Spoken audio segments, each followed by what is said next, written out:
नमस्कार मित्रांनो, कमळी या मालिकेच्या आजच्या भागामध्ये अगदी मनपूर्वक मी तुमचं स्वागत करते। आजच्या भागामध्ये कामिनी आजोबांच्या रूममध्ये येते आणि आजोबांना धमकावत म्हणत असते, तुला असं वाटतं की ती कमळी तुला मात्र सोडवेल माझ्या ताब्यात? त्या कमळीला मात्र मी चांगली अद्दल घडवणार आहे आणि तुला तर माहितीच आहे का, ते कमळीच्या आईला सुद्धा मी संपून टाकलेलं आहे, गौरीला। हे सगळं राजनला सुद्धा माहिती नाही। तेव्हा आता बाबा धक्क्याने बघत असतात, पण त्यांना कमळीने सांगितलेलं असतं की तिची आई जिवंत आहे म्हणून। आजोबा मात्र मनात म्हणतात की हिला तर असं वाटतं की गौरी जिवंत नाही, पण गौरी जिवंत आहे। स्वतःच्या डोळ्यांनी तिला बघितलेलं आहे, जिवंत आहे हे जर ह्या बाईला समजले तर पुन्हा मात्र आता ती सरोजला मारून टाकेल, म्हणजे गौरीला। जर गरज पडली तर ही कमळीला सुद्धा मारायला मागे पुढे नाही बघणार। पेक्षा मात्र आता हे कुणाला कळायला नको आता तरी, म्हणून बाबा असे मनात ठरवतात। तर कामिनी मनात म्हणते की ही म्हातारी सुद्धा ती त्या कमळी समोर सतत माझा पाणउतारा करत असते। जी सगळी संपत्ती आता एकदाची माझ्या हातात घेते आणि तिला सुद्धा एकदाच संपून टाकते।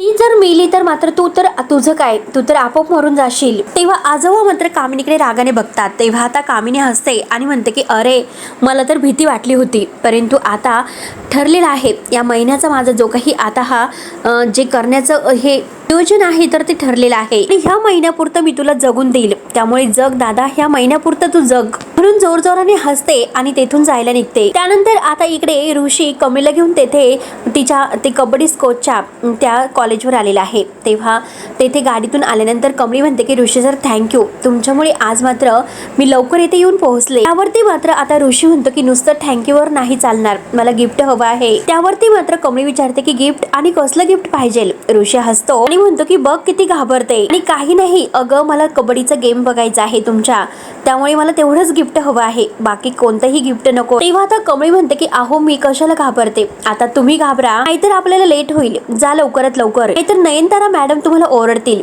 जा लवकरात लवकर जा, लेट होईल। तेव्हा आता ऋषी म्हणतो की काही होणार नाही आणि तू नको टेन्शन घेऊ, कारण साहेब आहे तेथे मॅनेज करण्यासाठी। तेव्हा आता कमळी म्हणते की अहो सर, पण इतका आटापिटा कशासाठी? त्यावरती आता ऋषी म्हणतो की अगं, यात आटापिटा करण्यासारखं काय आहे, कारण बरेच दिवस झाले मी तुला कबड्डी खेळताना नाही बघितलं, त्यामुळे मला आता बघायचं आहे। तेव्हा कमळी म्हणते की मी तिथे कबड्डी नाही खेळत, मी फक्त पोरांना शिकवतो। ऋषी म्हणतो की जे काही आहे ते, पण मला तुला शिकवताना बघायचं आहे। तेव्हा आता कमळी म्हणते की अहो सर, फक्त 2-3 दिवस झालेले आहे मला इथे येऊन, आणि आता मी फक्त शिकवतोय, तुम्ही काय बघणार आहेत परत येथे बसून? तेव्हा आता ऋषी म्हणतो की अच्छा, म्हणजे मी आलो तर तुला अडचण आहे? कमळी म्हणते की ठीक आहे, तसं समजा, ऑफिसला जाण्याचं सोडून मात्र तुम्ही इथे खेळ का खेळत बसलेले आहात, आणि हे बघा आता मात्र पहिला नंबर द्यायचा आहे। तेव्हा मात्र आता लगेच ऋषी म्हणतो की नाही थांबणार, आणि आता तर मी नाहीच थांबणार, मी आता जा म्हणत असते। आणि तेवढ्यात मात्र आता ही जी काही ही टुकार मुलं आहे, कमळीचे जे काही विद्यार्थी कबड्डी खेळणारे, ते मात्र आता लगेच कमळी आणि ऋषीला बघतात आणि त्यांच्यामध्ये कुजबूज सुरू होते। आता मात्र ही जी काही कोच आहे ना आपली, तर तिला सोडायला मात्र तिचा आता हिरो आलेला आहे, आणि ही काय आपल्याला कबड्डी शिकवणार, कबड्डीच्या व्यतिरिक्त हिचं तर दुसरीकडेच लक्ष आहे। म्हणून आता सगळेजण ऋषी आणि कमळीवर हसायला सुरुवात करतात। ऋषी समोर मात्र आता ह्या मुलांचं सत्य येतं की मुलं किती खोडकर आहेत। तेव्हा कमळी सरांना म्हणते की हे बघा ऋषी सर, तुम्ही निघा। तेव्हा ऋषी तर मुलांकडे बघतो आणि नंतर कमळीकडे बघतो, मी म्हणते की असून द्या, अहो ऋषी सर, ही पोरं आहेत ना जरा आगाऊ आहे, तुम्ही नका लक्ष देऊ, मी जा, तुम्हाला उशीर होतोय। आता ऋषी म्हणतो की नक्की, तर कमळी म्हणते की हो जा तुम्ही अजिबात टेन्शन घेऊ नका, मी ठीक आहे, तर बाय। आता ऋषी हसतो आणि तो सुद्धा बाय करतो। तेव्हा आता कमळी गाडीच्या खाली उतरते, तर कमळी आता ऋषीला म्हणते की जावा की, ऋषी म्हणतो की ठीक आहे जातो। तेव्हा ते मुलं एकमेकांमध्ये कुजबूज करत असतात। तेवढ्यात एक मुलगा म्हणतो की काही पण बोल, कारण कोचचा जो छावा आहे ना तो एकदम डॅशिंग दिसतोय। मात्र आता लगेच ही मुलं, दुसरा मुलगा म्हणतो की अरे किती भारी आहे, आपल्या कोचला सुद्धा बॉयफ्रेंड आहे। ते सगळे ऋषीला बाय बाय करतात। कमळी जवळ आल्यानंतर खूपच असतात, तर कमळी रागाने त्यांना ग्राउंडवर चला असं म्हणते। आता तो मुलगा आहे तर तो म्हणतो की काही पण म्हणा, गाडीचं जे मॉडेल आहे ना ते एकच नंबर होतं। दुसरा मुलगा म्हणतो की छावा भी। तेव्हा आता सगळेजण हसत असतात। त्यानंतर अन्नपूर्णा आजी धावतच येते, आजोबांना विचारते की असे कसे पडलात तुम्ही, कुठे लागलं का तुम्हाला? आजींचा मला फोन आला होता, मी तडक निघून आले, म्हणून अन्नपूर्णा आजी धावतच आलेली असते। कुठे दुखतं का तुम्हाला, जास्त लागलं तर नाही ना? आता आजोबांच्या डोळ्यात पाणी असतं। अन्नपूर्णा आजी विचारते की काय झालं, तुमच्या डोळ्यामध्ये का आलेला आहे? का रडतात तुम्ही? कुठे दुखतं का तुम्हाला? काय झालं नक्की सांगा ना मला. म्हणून अन्नपूर्णा आजीचा जीव पूर्णपणे कासवीस होतो. आता बाबांना सांगायचं असतं की गौरी जिवंत आहे, बाबांना हेच सांगायचं असतं, पण अन्नपूर्णाला ती भाषा कळत नसते. बाबांना व्यवस्थित बोलता येत नाही. अन्नपूर्णा विचारते की काय काय सांगायचं आहे? प्रयत्न करा बरं, तुम्ही मला सांगण्याचा मला नक्की कळेल. कुणाबद्दल तुम्हाला सांगायचं आहे? तर बाबा क क करत असतात, कमळी. आणि तेवढ्यात अन्नपूर्णा म्हणते कमळीबद्दल सांगायचं आहे का? अन्नपूर्णा म्हणते की हो, मला राजांनी सांगितलं, ती सुद्धा आली होती तुम्हाला सोडवायला, तुम्हाला तेथे खरंच खूप मदत केली आपल्यासाठी. मात्र ती खरंच किती करते, खरंच तिला खूप काळजी आहे आपली. मात्र आता अन्नपूर्णा आजींचा हात हातामध्ये घेतात आणि कमळी कमळी करत असतात. अन्नपूर्णा विचारते की काय झालं, तुम्हाला माझ्याकडून कसलं वचन हवं आहे का? तेव्हा आजोबा क क करत असतात. अन्नपूर्णा आजी म्हणते की शांत व्हा, शांत व्हा बरं. कमळीचं काय म्हणतात तुम्ही? मी कमळीला कुठेही दूर नाही जाऊन देणार. आता मी कायम आपल्या सोबतच राहील. तेव्हा बाबांचा चेहरा कुठे खुलतो. अन्नपूर्णा म्हणते की हे बघा, तुम्ही अजिबात तिची काळजी करू नका, शांत व्हा बरं, अजिबात डोळ्यामध्ये पाणी आणायचं नाही. त्यानंतर मात्र आता इकडे कमळी मात्र कबड्डी कशी खेळायची, मैदानावर कसं उतरायचं आणि आता हा गेम कसा जिंकायचा याबद्दल आता काही सांगत असते. तेव्हा मात्र आता हे विद्यार्थी ऐकून घेतात. कमळीची आता बडबड सुरू असते. तेव्हा आता एक मुलगा तो आहे ना, तर तो आगाऊ मुलगा म्हणतो, ओ मॅडम, आता कबड्डी खेळण्यासाठी मात्र मैदानात उतरता येतं का? कबड्डी खेळता येतं का की फक्त तोंडाची बडबड करता येते? आता कमळी सुद्धा त्याला म्हणते की हे बघ, अरे मला येतंय म्हणून मी इथे आहे आणि मी म्हणूनच सांगते. तेवढ्यात आता दुसरा मुलगा म्हणतो की ठीक आहे, तुमचा गेम काय आहे तो अगोदर दाखवा आणि मग खेळा. तर मात्र इतकं शिकवलेलं आहे, मग आम्हाला दाखवून द्या की खेळायचं कसं आहे. तेव्हा सगळेजण एका आवाजात आता गोंगाट करतात, दाखवून द्या, दाखवून द्या. तर कमळी म्हणते की ठीक आहे, मला मी तुम्हाला दाखवतो. नंतर आता ऋषी विचार करतो की ही मुलं खरंच किती विचित्र होती आणि आता ती कमळी त्यांना शिकवते. मला ती मुलं नाही आवडली, परंतु हीच ती मुलं होती की दुसरी आणखीन कोणती मुलं आहेत? काय करू, मी परत जाऊ का? एकतर कमळीला आता किती दिवसातून कबड्डी खेळण्याचा चान्स मिळालेला आहे आणि मला बघायचं आहे. आणि परत मात्र तो जायला निघतो, पण परत स्वतःला म्हणतो की नको, एकतर तिने मला नकार दिलेला आहे. कबड्डी खेळायला बघताना मात्र ती मला येऊ नका असं म्हटले. परत विचार करतो की एक मिनिट, ती मला आतमध्ये येऊ नका असं म्हटली, मग मी बाहेर उभा राहून मात्र तिची कबड्डी बघू शकतो, तिला काय कळणार आहे, त्यामुळे मी जातोच. तेव्हा तर ऋषी परत मागे येतो. त्यानंतर आता कमळी इकडे मुलांबरोबर कबड्डी खेळत असते आणि आता खेळता खेळता बरोबर एका मुलाला ती आउट करते. दुसरा मुलगा आता आहे तर तो मैदानात उतरतो. ती लांबून बघत असतो. आता ऋषीला खफार आनंद होतो, कमळी मात्र इतक्या दिवसातून कबड्डी खेळत आहे म्हणून. मात्र आता मुलं एकमेकांना म्हणतात की आता ह्या गावठीला चांगला धडा शिकवायचा आहे, हिला सोडायचंच नाही. खेळता खेळता मात्र आता कमळी एका मुलाच्या हाताला हात लावते. तेव्हा लगेच तो आउट झालेला आहे असं म्हणून ती मागे येत असते आणि तेवढ्यात तो मुलगा धावत येतो आणि कमळीचा पाय धरतो आणि आता बाकीचे सगळेजण धावत येऊन कमळीचे हात धरतात आणि कमळीला मागे ओढत असतात. आता ऋषी हे सगळं काही बघत असतो आणि आता मात्र ही मुलं कमळीचे पाय धरून ओढतात आणि जेव्हा कमळी आता त्या बाउंड्रीवर हात ठेवायला जाते, परंतु एक मुलगा तिचा हात धरून तिला मागे ओढतो आणि सगळेजण मात्र आता कमळीला मागे ओढत असतात. आणि तेवढ्यात आता ऋषी अरे म्हणतो की अरे तुमचं काय सुरू आहे? आणि तेवढ्यात मात्र आता सर आहे तर ते येथे येतात आणि त्या मुलावर ओरडतात की अरे नक्की म्हणायचं काय तुम्हाला? काय वागणं हे तुमचं? तुम्ही का त्यांना ओढत होता? डोक्यामध्ये अक्कल वगैरे आहे की नाही की बटाटे भरलेले आहे? धावतच आता ऋषी कमळीसाठी खुर्ची घेऊन येतो. कमळीला त्या खुर्चीवर बसवतो आणि तिला पाणी प्यायला देतो. तेव्हा ही आगाऊ मुलं मात्र आता अगदी बघतच असतात. ऋषी त्यांना रागाने विचारतो की ही कोणती पद्धत आहे तुमची कबड्डी खेळण्याची? आणि सरांना म्हणतो की सर, ही मुलं अत्यंत आगाऊ आहे, अगदी वाया गेलेली मुलं आहेत. ऋषी कमळीला विचारतो की तू ठीक आहेस का? कमळी फक्त मान डोलावते. तर आता हे सर मुलावर खूपच ओरडतात की अरे तुमचं काय सुरू आहे? सर मात्र आता म्हणतात की त्यांना सॉरी बोला. तेव्हा आता सगळेजण सॉरी म्हणतात, परंतु आता मात्र आणखीनच आपल्याला सुट्टी भेटलेली आहे म्हणून त्यांना खूप आनंद होतो. ऋषी त्यांना ओरडतो. ऋषी म्हणतो की कोणता बेशिस्तपणा आहे? कमळी मॅडम तुम्हाला कबड्डी शिकवतात आणि आता हा कोणता मूर्खपणा आहे तुमचा? एकाला मात्र अशी एक ठेवून देईल ना. तेव्हा ऋषी खूप भडकलेला असतो. तर कमळी आता ऋषी सरांना शांत करते. कबड्डी खेळतात, अरे कबड्डीचे काही नियम असतात आणि कबड्डी स्कोचची अशी कबड्डी खेळली जाते का? आता सर म्हणतात की या पद्धतीमुळेच मात्र कोणताही स्कोच आपल्याकडे टिकत नाही, कारण तुमचं वागणं, त्यामुळे तुम्ही कोणतीही स्पर्धा जिंकलेली नाही. चला आताच्या आता सगळ्यांनी माझ्या केबिन मध्ये या. म्हणून आता हे सर खूप रागवलेले आहेत. मात्र आता ही मुलं काही कमी आगाऊ नसतात, मात्र डॅशिंग मध्येच मात्र आता ते अगदी कोणी कॉलरवर करतं, कोणी केसाची स्टाईल आणि कमळीकडे बघत. मात्र ते आता तेथून त्या शिक्षकांच्या कॅबिनमध्ये जात असतात. ऋषी रागाने त्यांच्याकडे बघत आहे. ऋषीला फार राग आलेला असतो, कारण ह्या मुलांचं वागणं काही ऋषीला पटलेलं नसतं. आणि तो कमळीला म्हणतो की कमळी हा जॉब करण्याची काही गरज नाही. तेव्हा आता कमळी म्हणते की ऋषी सर, तुम्ही तर उलट मला प्रोत्साहन दिलं पाहिजे आणि तुम्ही मला मागे ओढता.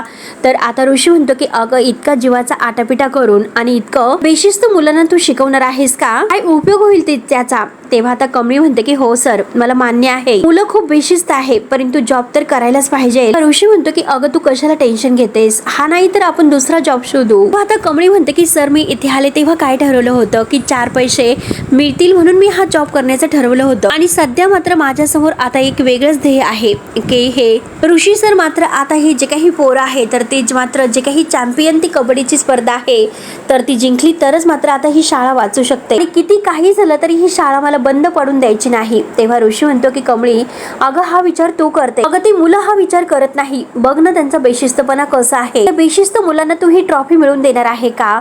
कमळी म्हणते की हो ऋषी सर, तर आज मात्र ही मुलं इतकी भांडत असेल, बेशिस्त वागत असेल तर माझी पूर्ण खात्री आहे एक दिवस मात्र ती मुलं नक्की सुधारतील, आणि मला पूर्ण खात्री आहे की ते मी करून दाखवेल म्हणून, कारण मला ही शाळा वाचवायची आहे. तेव्हा आता ऋषी कमळीवर खुश होतो आणि तो म्हणतो की कमळी, अगं तू इतकी हिंमत कुठून आणते? खूप हट्टी आहेस तू आणि तेवढी जिद्दी सुद्धा आहे. खरंच मला तुझं कौतुक वाटतं. I love you. आणि परंतु तरी सुद्धा हा जॉब तू करू नये असं मला वाटतं. तू ऐकणार तर नाहीस, हट्टीपणा करणारच आहे. मला पूर्ण खात्री आहे की या मुलांना तू सुधरवू शकते, ही ट्रॉफी तूच त्यांना मिळवून देऊ शकते. आता लगेच कमळी विचारते की सर, अहो तुम्ही इथपर्यंत कसे आलेत? मी तुम्हाला जायला सांगितलं होतं. ऋषी हसतो आणि म्हणतो की अगं, खरं तर मला तुझा गेम कबड्डीचा बघायचा होता, इथे मात्र मला वेगळाच गेम बघायला मिळाला. आता ऋषी म्हणते की ठीक आहे, तुम्ही ऑफिसला जा, मी जाते आतमध्ये. ऋषी म्हणतो की चल मी तुला सोडतो, तर कमळी म्हणते की नाही, मी जाते. ऋषी म्हणतो की काळजी घे. त्यानंतर आता हा रितेश जो काही आहे सरपोतदार, तो मात्र आता काही डिझाईन्स बनवून घेत असतो आणि ती मुलगी समजावत असते. त्यानंतर मात्र आता हे सगळं काही समजून झाल्यानंतर रितेश म्हणतो की बरोबर 6 वाजता ती मुलगी येथे पोहोचेल आणि तिला हे सर्व काही दाखवा, आणि आता आल्यानंतर तिला साईज काय आहे तर ती सांगा, आणि कुठला फोटो बरोबर बसत आहे हे सगळं काही व्यवस्थित तिला समजावून सांग. मुलीला म्हणतो की ती आल्या मात्र फोटो जे काही शूट आहे तर लगेच सुरू कर, वेळ वाया घालवायचा नाही. आणि बरोबर अजून 1 तास बाकी आहे, बरोबर 6 वाजता माझ्या केबिन मध्ये उभी असेल, मला पूर्ण खात्री आहे. एकदा की ती आली तर तिचा अहंकार मात्र आता सगळ्यांच्या समोर कसा गळून पडतो बघत राहा. त्यानंतर आता सर हे कमळीला म्हणतात की अगं हे बघ, आमच्याकडे जे काही आता हे स्कोच आहे तर ते असेच असतात, म्हणजे टिकतच नाही, कारण ही मुलं अशी उद्धट वागतात त्यांच्याशी. मुलांना मात्र शिक्षणाचं महत्त्व कळतच नाही. आणि कमळी, जे काही तुला त्रास झालेला आहे त्याबद्दल तुझी क्षमा मागतो. खरं तर आपलं कॉन्ट्रॅक्ट आहे तर ते 2 महिन्याचं आहे, मुळे जाऊन दे, आणि उद्यापासून तू नाही आली तरी चालेल. तेव्हा आता कमळी म्हणते की नाही सर, प्लीज तुम्ही माफी मागू नका, यामध्ये तुमचा काही दोष नाही.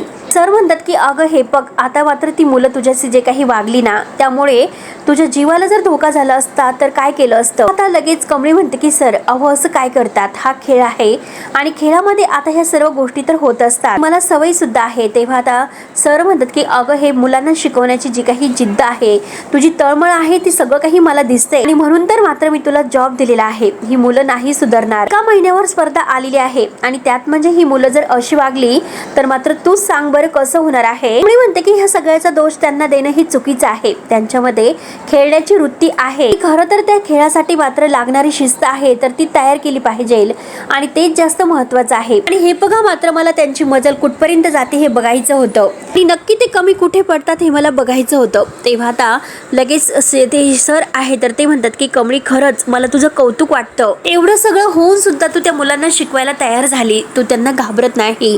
तेव्हा आता लगेच कमळी म्हणते, तर काही झालं तरी मला फक्त आणि फक्त ही शाळा वाचवायची आहे, आणि त्यासाठी मात्र जे काही करावं लागेल ते सगळं मी करायला तयार आहे. आणि दुसरं म्हणजे माझ्यामुळे जर ह्या पोरांना एक चांगली वाट मिळणार असेल तर त्यांच्या आयुष्यामध्ये काहीतरी चांगलं तर होईलच. माझ्यामुळे यांच्यातील एका जरी मुलाचं आयुष्य घडलं तर या गोष्टीचं आम्हाला खूप समाधान मिळेल. तेव्हा आता कमळीचं हे बोलणं ऐकून आता ते सर खूप खुश होतात आणि म्हणतात की कमळी हे बघ, मी तुला आता मात्र फ्री वातावरण देतो. तुला जे हवं आहे तुझ्या मनासारखं तू सगळं काही करू शकते. तू त्यांच्यामध्ये तुला जसा हवा आहे तसा बदल घडू शकते. जमलं तर ही शाळा वाचवण्यासाठी तू आम्हाला मदत कर. आता कमळी म्हणते की हे बघा सर, मी नक्कीच प्रयत्न करेल. असे बोलून आता कमळी तेथून निघून जाते. नंतर आता ऋषी ऑफिसमध्ये जरी असला तरी सुद्धा त्याचं मन काही लागत नसतं. त्या मुलामुळे मात्र आता तो डिस्टर्ब झालेला असतो. साहेबाला म्हणतो की अरे मी कन्फ्युज झालो. साहेब विचारतो की अरे आता काय झालं. तर ऋषी म्हणतो अरे कमळी, ज्या मुलांना कबड्डी शिकवायला जाते ना, मुलांनी मी आज बघितलं इतकी नालायक आणि बेशिस्त मुलं आहेत. तर आता ही कमळी कबड्डी शिकवते. आता ह्या सगळ्यामध्ये तिला काही लागायला नको म्हणून आता ऋषीला कमळीची खूप काळजी वाटते. त्याला टेन्शन आलेलं असतं आणि मला तिच्यावर विश्वास सुद्धा आहे की त्या मुलांना जर सुधारायचं असेल तर कमळी सुधारू शकते. कमळी मात्र मागे हटणारी नाही. तेव्हा साहेबाला हसू येतं.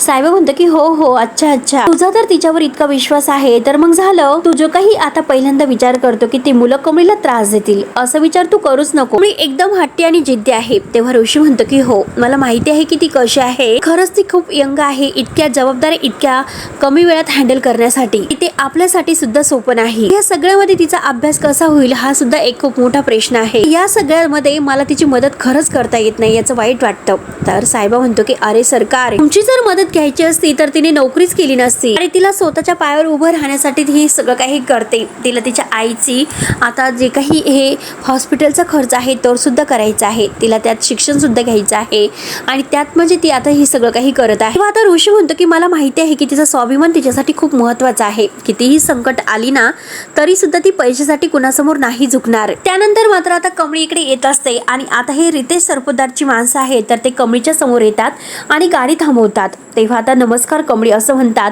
कमळी म्हणते की काय हो, तुम्ही मध्येच का गाडी थांबवली. कमळी म्हणते की माझ्या फायद्याची नक्की आहेत तरी कोण तुम्ही. तेव्हा आता जे काही लेटर आता रितेशने पाठवलेलं आहे तर ते कमळीला देत म्हणतात की आमच्या सरांनी तुमच्यासाठी पाठवलेलं आहे, निदान वाचा. यामध्ये काय लिहिलेलं आहे हे तरी मला माहिती नाही पण तुम्ही वाचा. सर बोलले की हे तुमच्या फायद्याचं आहे. तेव्हा आता कमळी ते लेटर वाचते आणि त्यांच्याकडे बघत असते. तेव्हा तो माणूस म्हणतो की अहो मॅडम, विचार करू नका आणि गाडीमध्ये बस. तेव्हा आता कमळी त्यांच्याकडे बघत असते तर कमळीला धक्का बसतो. तर मित्रांनो, आता पुढे नक्की काय होईल हे बघायला विसरू नका. तोपर्यंत धन्यवाद.